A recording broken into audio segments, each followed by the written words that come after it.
কেনই বা হবে না? উত্তরায় প্রকল্প সেটা আমাদের আরো বড় প্রকল্প আলহামদুলিল্লাহ, কিন্তু সেটা শুরু হতে যাচ্ছে। আর মসজিদ বাইতুল হক যেন তোমরা ইসলামের মাধ্যমে তাকওয়া অর্জন করতে পারো। তাহলে ইসলামের মাধ্যমে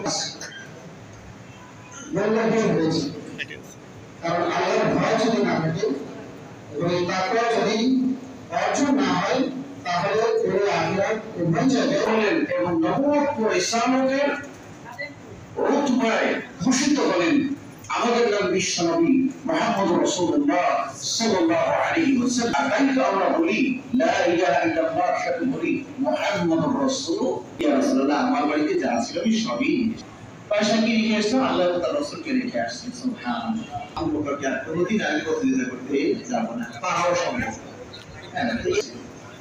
যখন এই আয়াতটি নাযিল হয় লান তানালুল বিররা হাত্তা তুনফিকু, আদি মানব থেকেই বিভিন্ন প্রোগ্রামের মধ্যে সেটাকে বাদ দিয়ে এখানে এক নম্বর এবং সময় মতো উপস্থিতি আমাদেরকে অনেক উৎসাহিত। কমিটির সম্মানিত সকল রোজাদার মুসলিম আলহামদুলিল্লাহ প্রখ্যাত তাবেঈ যাকে বলা হয় সাইয়্যিদুত তাবেঈন অনেকে বলেছেন আল হাসান আল বাসরি। আমার আলোচনা শুরু করতে চাই। কোনোই জামাত ছুটে নেই, তার যত টানা দৈবতায় আজকে আমরা যে 20 শতাব্দীতে এসে উপস্থিত হয়েছি, আমরা আমাদের সেই নবী করিম সাল্লাল্লাহু আলাইহি ওয়াসাল্লামের সময় আমরা দেখেছি যে তার পিছনে কিভাবে শত্রুরা ইসলাম বিরোধীরা লেগেছিল।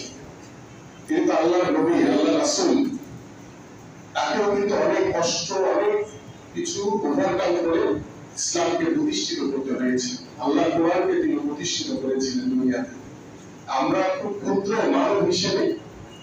মানুষ হিসেবে একজন নগণ্য আল্লাহর বান্দা হিসেবে আমরা আশা করি যে ইসলামকে নিয়ে যারা বিভিন্ন ভাবে ব্যবহার করে বিশৃঙ্খলা তৈরি করার চেষ্টা করেন, আপনারা সকলেই সেই বিষয়গুলিতে সতর্ক থাকবেন এবং সবকিছুর পরে এই বসবাস করি, এই সমাজে আমরা থাকি, এখানে আমাদের জন্ম, এখানে হয়তো মৃত্যু হবে, কিন্তু আমরা এই সমাজটিকে সুন্দরভাবে গড়তে চাই।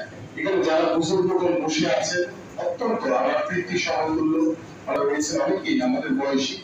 আমরা চাই যে গত 17 বছর কিভাবে আমাদের উপরে জুলুম নির্যাতন নিপীড়ন হয়েছে আপনারা সকলেই জানেন। ব্যক্তি কখনোই ভবিষ্যতে দেখতে চাই না বাংলাদেশে আর কোনো স্বৈরাচারের জন্ম হোক। আমরা চাই একটি সুস্থ ধারা রাজনৈতিক পরিবেশ তৈরি হয়, যেখানে কোনো বিশৃঙ্খলা থাকবে না, যেখানে কোনো হানাহানি থাকবে না, কোনো রক্তপাত থাকবে না। আমরা সেই